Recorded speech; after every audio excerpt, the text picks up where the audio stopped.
The Dweller in the Gulf by Clark Ashton Smith. Swelling and towering swiftly, like a genie loosed from one of Solomon's bottles, the cloud rose on the planet's rim.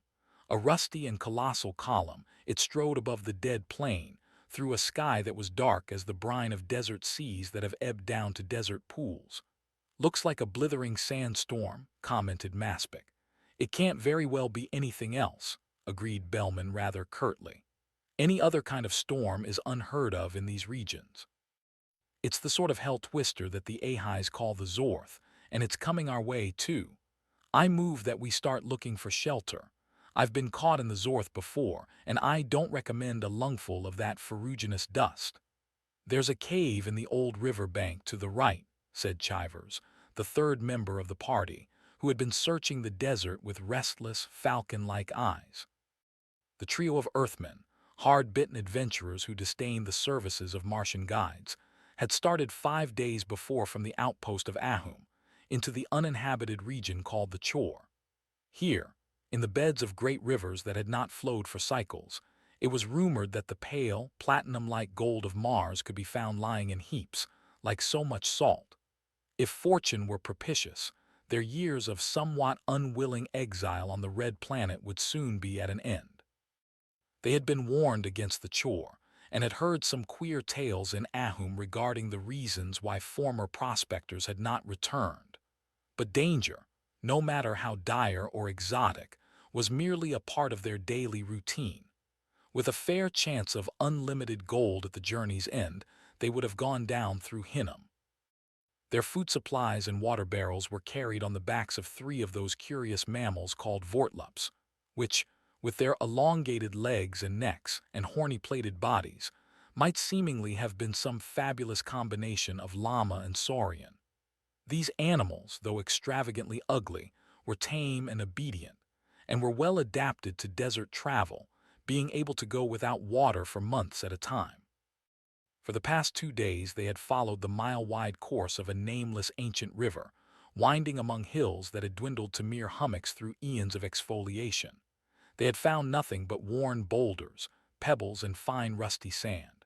Heretofore the sky had been silent and stirless, and nothing moved on the river bottom, whose stones were bare even of dead lichen. The malignant column of the Zorth, twisting and swelling toward them, was the first sign of animation they had discerned in that lifeless land. Prodding their vortlups with the iron-pointed goads which alone could elicit any increase of speed from these sluggish monsters, the Earthmen started off toward the cavern mouth described by Chivers. It was perhaps a third of a mile distant, and was high up in the shelving shore. The Zorth had blotted out the sun ere they reached the bottom of the ancient slope, and they moved through a sinister twilight that was colored like dried blood. The vortlups, protesting with unearthly bellows, began to climb the beach, which was marked off in a series of more or less regular steps that indicated the slow recession of its olden waters. The column of sand, rising and whirling formidably, had reached the opposite bank when they came to the cavern. This cavern was in the face of a low cliff of iron-veined rock. The entrance had crumbled down in heaps of ferro-oxide and dark basaltic dust, but was large enough to admit with ease the Earthmen and their laden beasts of burden. Darkness, heavy as if with a weaving of black webs, clogged the interior. They could form no idea of the cave's dimensions till Bellman got out an electric torch from his bale of belongings and turned its prying beam into the shadows. The torch served merely to reveal the beginnings of a chamber of indeterminate size that ran backward into night, widening gradually, with a floor that was worn smooth as if by vanished waters. The opening had grown dark with the onset of the Zorth. A weird moaning as of baffled demons filled the ears of the explorers, and particles of atom-like sand were blown in upon them, stinging their hands and faces like powdered adamant. "The storm will last for half an hour at least," said Bellman. "Shall we go on into the cave? Probably we won't find anything of much interest or value, but the exploration will serve to kill time, and we might happen on a few violet rubies or amber-yellow sapphires, such as are sometimes discovered in these desert caverns. You two had better bring along your torches also, and flash them on the walls and ground as we go." His companions thought the suggestion worth following. The Vortlups, wholly insensible to the blowing sand in their scaly mail, were left behind near the entrance.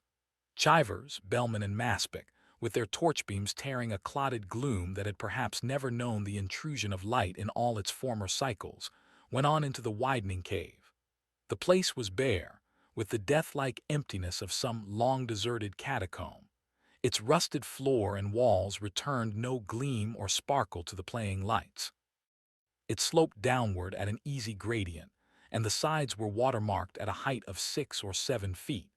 No doubt it had been in earlier eons the channel of an underground offshoot from the river. It had been swept clean of all detritus, and was like the interior of some cyclopean conduit that might give upon a sub-martian Erebus. None of the three adventurers was overly imaginative or prone to nervousness, but all were beset by certain odd impressions. Behind the arras of cryptic silence, time and again they seemed to hear a faint whisper, like the sigh of sunken seas far down at some hemispheric depth. The air was tinged with a slight and doubtful dankness, and they felt the stirring of an almost imperceptible draught upon their faces. Oddest of all was the hint of a nameless odor, reminding them both of animal dens and the peculiar smell of Martian dwellings. "Do you suppose we'll encounter any kind of life?" said Maspic, sniffing the air dubiously. "Not likely." Bellman dismissed the query with his usual curtness. "Even the wild Vortlups avoid the chore. But there's certainly a touch of dampness in the air," persisted Maspic. "That means water somewhere, and if there is water there may be life also, perhaps of a dangerous kind." "We've got our revolvers," said Bellman, "but I doubt if we'll need them as long as we don't meet any rival gold hunters from the Earth," he added cynically. "Listen." The semi-whisper came from Chivers. "Do you fellows hear anything?" All three had paused. Somewhere in the gloom ahead they heard a prolonged, equivocal noise that baffled the ear with incongruous elements. It was a sharp rustling and rattling as of metal dragged over rock, and also it was somehow like the smacking of myriad wet, enormous mouths. Anon it receded and died out at a level that was seemingly far below. "That's queer." Bellman seemed to make a reluctant admission. "What is it?" queried Chivers. "One of the millipedal underground monsters 1/2 mile long that the Martians tell about." "You've been hearing too many native fairy tales," reproved Bellman. "No terrestrial has ever seen anything of that kind. Many deep-lying caverns on Mars have been thoroughly explored, but those in desert regions, such as the Chore, were devoid of life. I can't imagine what could have made that noise, but in the interests of science I'd like to go on and find out." "I'm beginning to feel creepy," said Maspic. "But I'm game if you others are." Without further argument or comment, the three continued their advance into the cave. They had been walking at a fair gait for 15 minutes, and were now at least 1/2 mile from the entrance. The floor was steepening as if it had been the bed of a torrent. Also, the conformation of the walls had changed. On either hand there were high shelves of metallic stone and columnated recesses which the flashed rays of the torches could not always fathom. The air had grown heavier, the dampness unmistakable. There was a breath of stagnant ancient waters. That other smell, as of wild beasts and Ahai dwellings, also tainted the gloom with its clinging fetor. Bellman was leading the way. Suddenly his torch revealed the verge of a precipice, where the olden channel ended sheerly, and the shelves and walls pitched away on each side into incalculable space.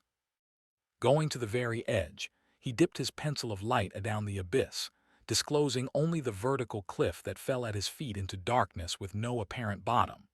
The beam also failed to reach the further shore of the gulf, which might have been many leagues in extent. "Looks as if we had found the original jumping-off place," observed Chivers. Looking about, he secured a loose lump of rock the size of a small boulder, which he hurled as far out as he could into the abysm. The Earthmen listened for the sound of its fall, but several minutes went by, and there was no echo from the black profound. Bellman started to examine the broken-off ledges on either side of the channel's terminus.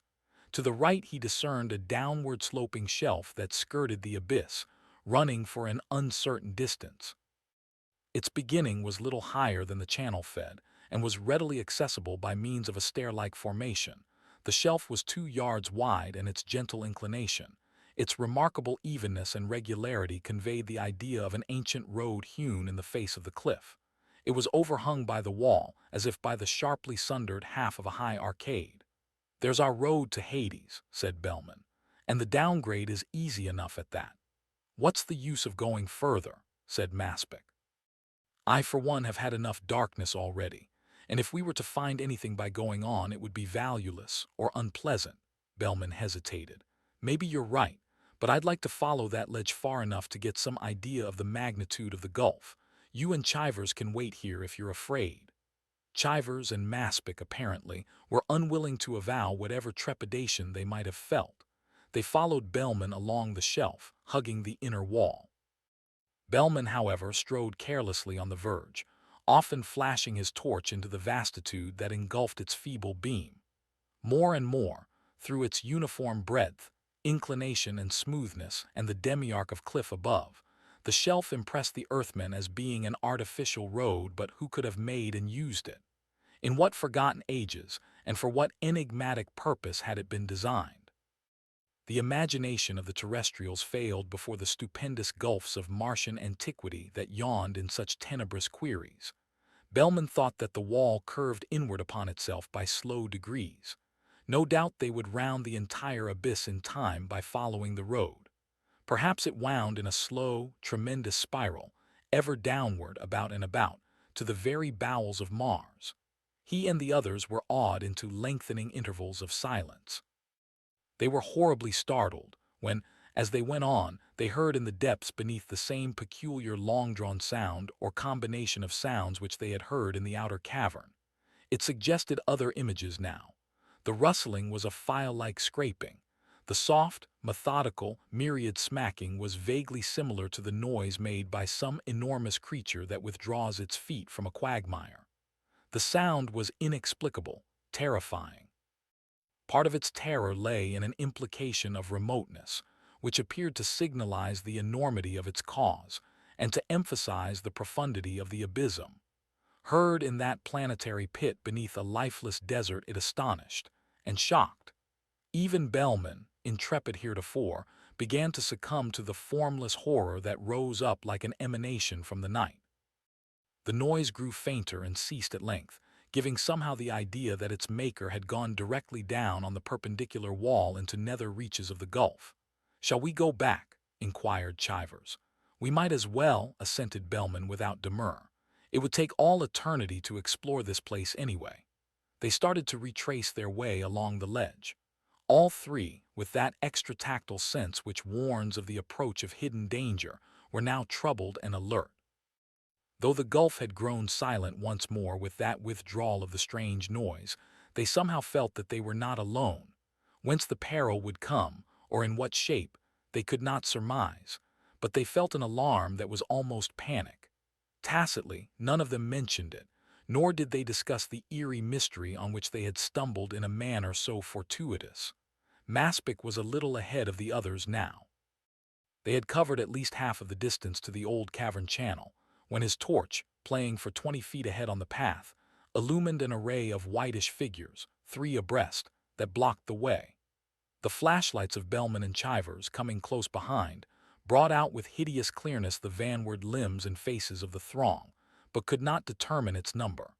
The creatures, who stood perfectly motionless and silent, as if awaiting the Earthmen, were generically similar to the Ahais or Martian natives. They seemed, however, to represent an extremely degraded and aberrant type, and the fungus-like pallor of their bodies denoted many ages of underground life. They were smaller, too, than full-grown Ahais, being, on the average, about 5 feet tall. They possessed the enormous open nostrils, the flaring ears, the barrel chests and lanky limbs of the Martians, but all of them were eyeless. In the faces of some there were faint, rudimentary slits where the eyes should have been. In the faces of others there were deep and empty orbits that suggested a removal of the eyeballs. "Lord, what a ghastly crew!" cried Maspic. "Where do they come from and what do they want?" "Can't imagine," said Bellman. "But our situation is somewhat ticklish, unless they are friendly. They must have been hiding on the shelves in the cavern above when we entered." Stepping boldly forward ahead of Maspic, he addressed the creatures in the guttural Ahai tongue, many of whose vocables are scarcely to be articulated by an Earthman. Some of the people stirred uneasily and emitted shrill, cheeping sounds that bore little likeness to the Martian language. It was plain that they could not understand Bellman. Sign language, by reason of their blindness, would have been equally useless. Bellman drew his revolver, enjoining the others to follow suit. "We've got to get through them somehow," he said, "and if they won't let us pass without interference." The click of a cocked hammer served to finish the sentence. As if the metallic sound had been an awaited signal, the press of blind white beings sprang into sudden motion and surged forward upon the terrestrials. It was like the onset of automatons, an irresistible striding of machines, concerted and methodical, beneath the direction of a hidden power. Bellman pulled his trigger once, twice, thrice, at a point-blank range. It was impossible to miss, but the bullets were futile as pebbles flung at the spade of an onrushing torrent.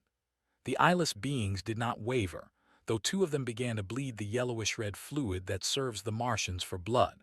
The foremost of them, unwounded and moving with diabolical sureness, caught Bellman's arm with long, four-jointed fingers and jerked the revolver from his grasp before he could press the trigger again.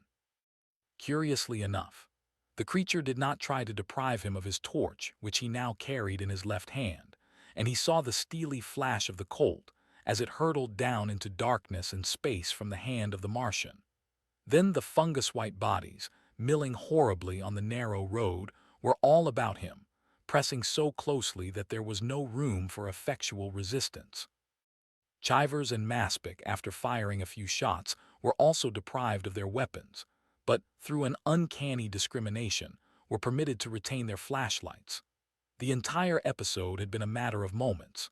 There was only a brief slackening of the onward motion of the throng, two of whose members had been shot down by Chivers and Maspic, and then hurled expeditiously into the gulf by their fellows. The foremost ranks, opening deftly, included the Earthmen and forced them to turn backward. Then, tightly caught in a moving vice of bodies, they were borne resistlessly along. Handicapped by the fear of dropping their torches, they could do nothing against the nightmare torrent. Rushing with dreadful strides on a path that led ever deeper into the abyss, and able to see only the lit backs and members of the creatures before them, they became a part of that eyeless and cryptic army. Behind them, there seemed to be scores of the Martians, driving them on implacably. After a while, their plight began to paralyze their faculties. It seemed that they moved no longer with human steps, but with the swift and automatic stalking of the clammy things that pressed about them. Thought, volition, even terror, were numbed by the unearthly rhythm of those abyssward beating feet. Constrained by this, and by a sense of utter unreality, they spoke only at long intervals, and then in monosyllables that appeared to have lost all proper meaning, like the speech of machines. The blind people were wholly silent. There was no sound except that of a myriad eternal padding on the stone. On they went, through ebon hours that belonged to no diurnal period.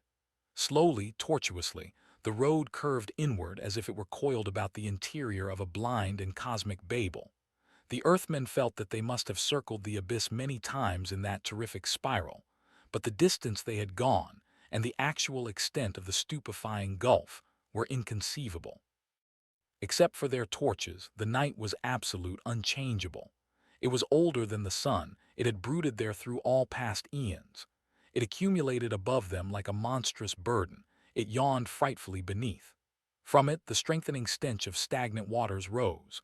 But still there was no sound other than the soft and measured thud of marching feet that descended into a bottomless abaddon. Somewhere, as if after the lapse of nocturnal ages, the pitward rushing had ceased.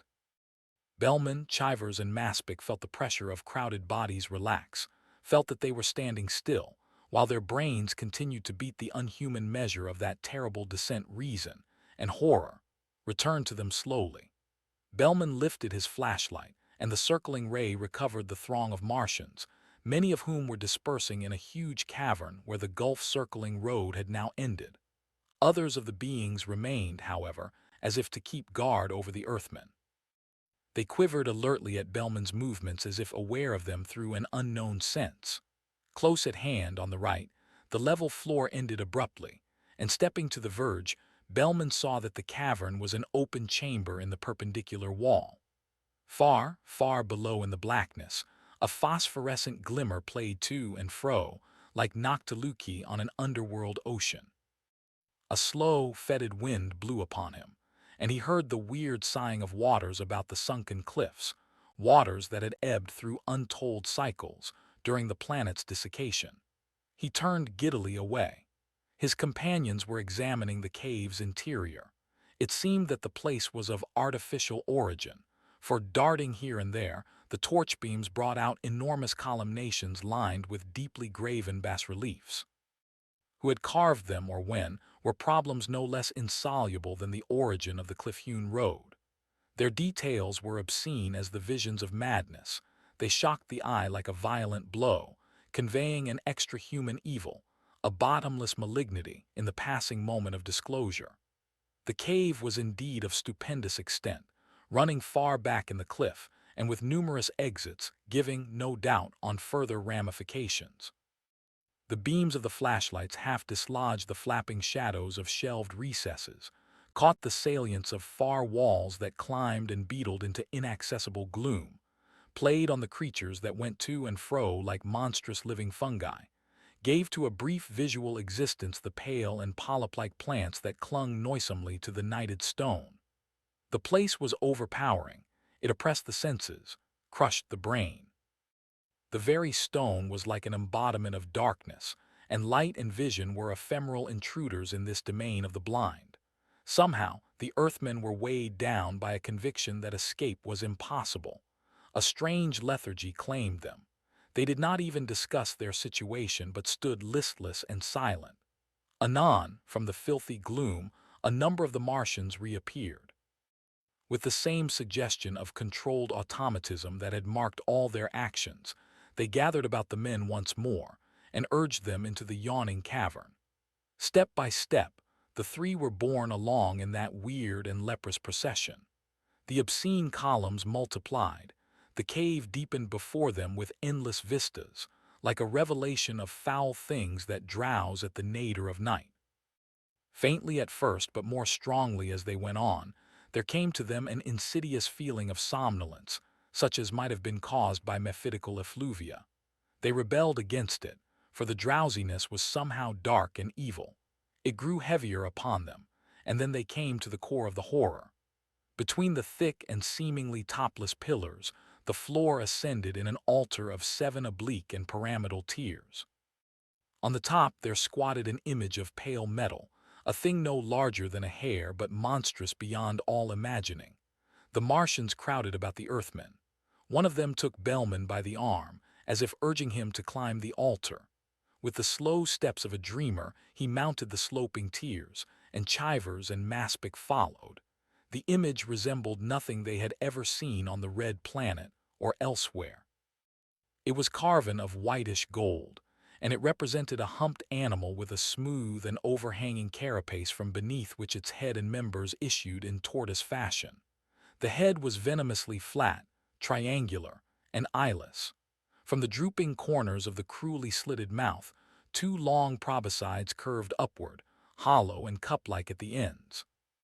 The thing was furnished with a series of short legs, issuing at uniform intervals from under the carapace, and a curious double tail was coiled and braided beneath its crouching body.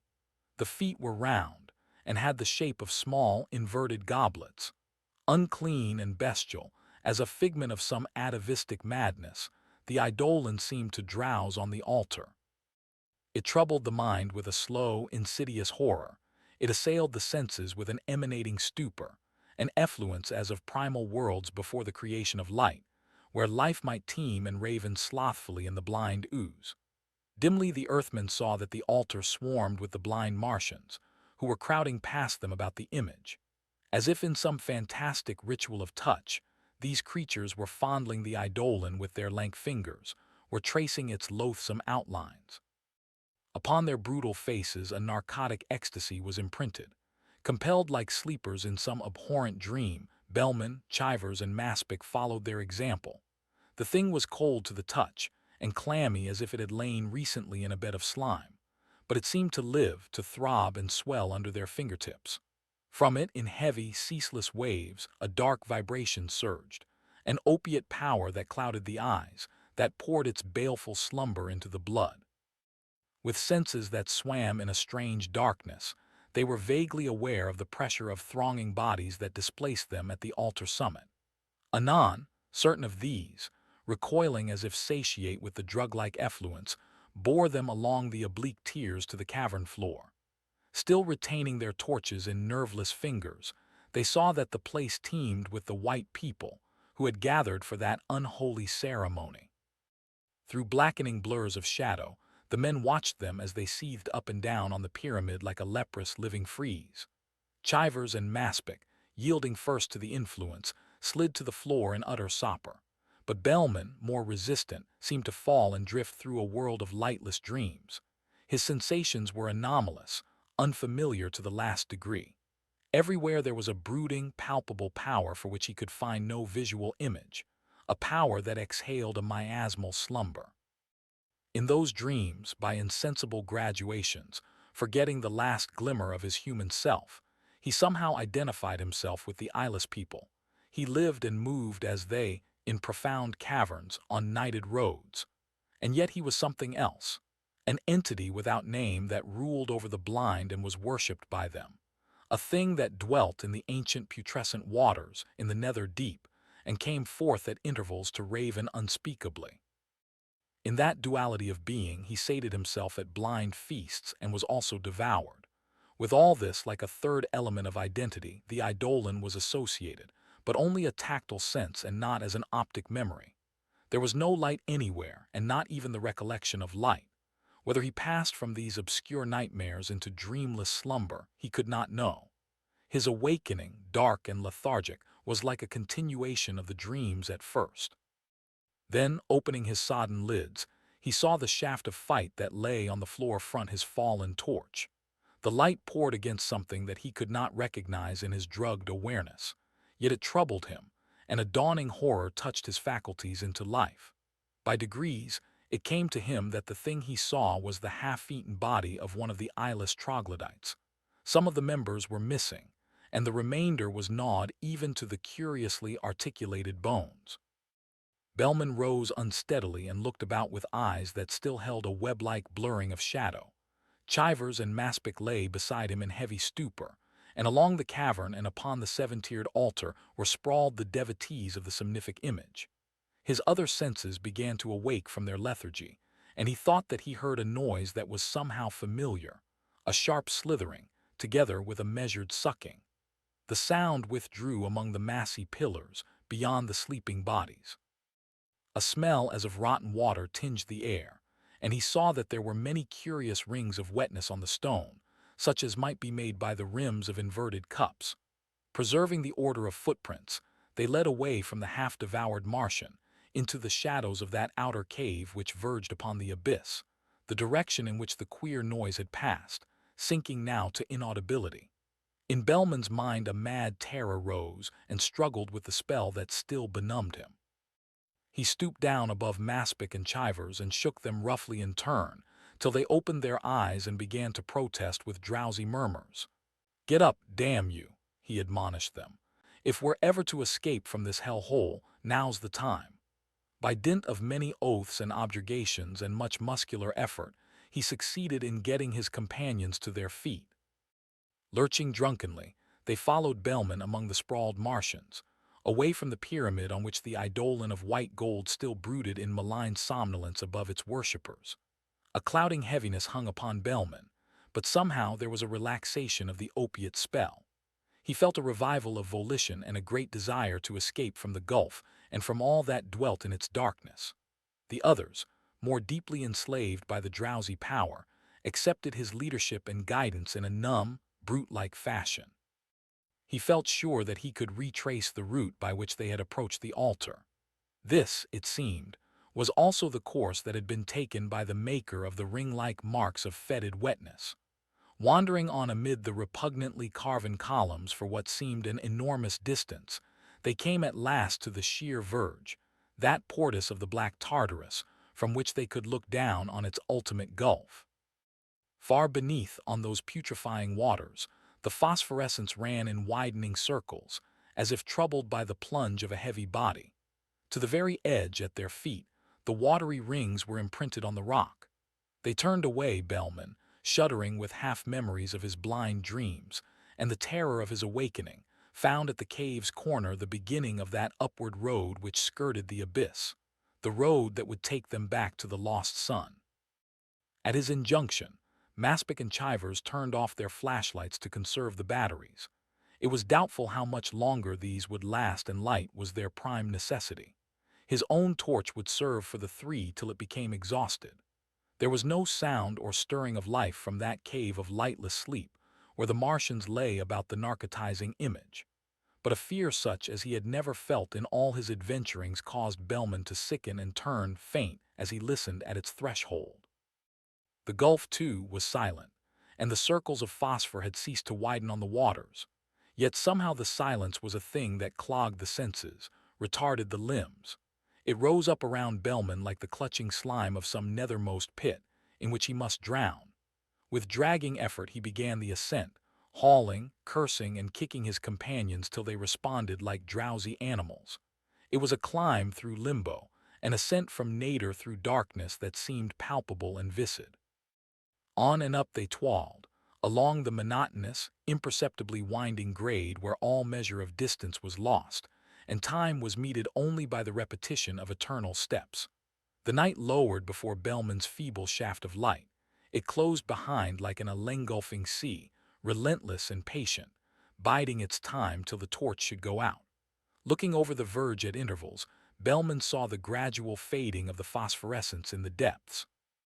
Fantastic images rose in his mind. It was like the last glimmering of hellfire in some extinct inferno, like the drowning of nebulae in voids beneath the universe. He felt the giddiness of one who looks down upon infinite space. Anon there was only blackness, and he knew by this token the awful distance they had climbed. The minor urges of hunger, thirst, fatigue, had been trod under by the fear that impelled him. From Maspic and Chivers very slowly the clogging stupor lifted, and they too were conscious of an adumbration of terror vast as the night itself. The blows and kicks and objurgations of Bellman were no longer needed to drive them on. Evil, ancient, soporous, the night hung about them. It was like the thick and fetid fur of bats, a material thing that choked the lungs, that deadened all the senses. It was silent as the slumber of dead worlds. But out of that silence, after the lapse of apparent years, a twofold and familiar sound arose and overtook the fugitives. The sound of something that slithered over stone far down in the abyss. The sucking noise of a creature that withdrew its feet as if from a quagmire. Inexplicable and arousing mad, incongruous ideas like a sound heard in delirium, it quickened the earthmen's terror into sudden frenzy. God, what is it? Breathed Bellman. He seemed to remember sightless things, abhorrent, palpable shapes of primal night that were no legitimate part of human recollection. His dreams and his nightmare awakening in the cave, the white eidolon, the half-eaten troglodyte of the nether cliffs, the rings of wetness leading toward the gulf, all returned like the figments of a teeming madness, all to assail him on that terrible road midway between the underworld sea and the surface of Mars. His question was answered only by a continuation of the noise. It seemed to grow louder to ascend the wall beneath. Maspic and Chivers, snapping on their lights, began to run with frantic leaps, and Bellman, losing his last remnant of control, followed suit. It was a race with unknown horror. Above the labored beating of their hearts, the measured thudding of their feet, the men still heard that sinister, unaccountable sound. They seemed to race on through leagues of blackness, and yet the noise drew nearer, climbing below them, as if its maker were a thing that walked on the sheer cliff. Now the sound was appallingly close, and a little ahead. It ceased abruptly. The running lights of Maspic and Chivers, who moved abreast, discovered the crouching thing that filled the 2-yard shelf from side to side. Hardened adventurers though they were, the men would have shrieked aloud with hysteria, or would have hurled themselves from the precipice, if the sight had not induced a kind of catalepsy. It was as if the pale idol of the pyramid, swollen to mammoth proportions and loathsomely alive, had come up from the abyss and was squatting before them. Here, plainly, was the creature that had served as a model for that atrocious image. The humped, enormous carapace, vaguely recalling the armor of the Glyptodon, shone with a luster as of wet white gold. The eyeless head, alert but somnolent, was thrust forward on a neck that arched obscenely. A dozen or more of short legs with goblet-shapen feet protruded slantwise beneath the overhanging shell. The two proboscides, yard-long with cupped ends, arose from the corners of the cruelly slitted mouth and waved slowly in air toward the Earthmen.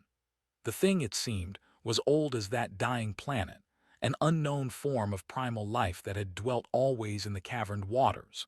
Before it, the faculties of the Earthmen were drugged by an evil stupor, such as they had felt before the Eidolon. They stood with their flashlights playing full on the terror, and they could not move nor cry out when it reared suddenly erect, revealing its ridged belly and the queer double tail that slithered and rustled metallically on the rock. Its numerous feet, beheld in this posture, were hollow and chalice-like, and they oozed with mephitic wetness. No doubt they served for suction pads, enabling it to walk on a perpendicular surface. Inconceivably swift and sure in all its motions, with short strides on its hindmost legs, levered by the tail, the monster came forward on the helpless men. Unerringly, the two proboscides curved over, and their ends came down on Chivers' eyes as he stood with lifted face. They rested there, covering the entire sockets, for a moment only. Then there was an agonizing scream, as the hollow tips were withdrawn with a sweeping movement lithe and vigorous as the lashing of serpents.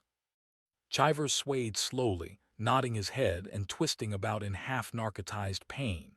Maspic, standing at his side, saw in a dull and dreamlike manner the gaping orbits from which the eyes were gone. It was the last thing that he ever saw. At that instant the monster turned from Chivers, and the terrible cups dripping with blood and feeder descended on Maspic's own eyes. Bellman, who had paused close behind the others, comprehended what was occurring like one who witnesses the abominations of a nightmare but is powerless to intervene or flee. He saw the movements of the cupped members. He heard the single atrocious cry that was wrung from Chivers, and the swiftly ensuing scream of Maspic. Then, above the heads of his fellows, who still held their useless torches in rigid fingers, the proboscides came toward him. With blood rilling heavily upon their faces, with the somnolent, vigilant, implacable and eyeless shape at their heels, herding them on, restraining them when they tottered at the brink, the three began their second descent of the road that went down forever to a nightbound Avernus.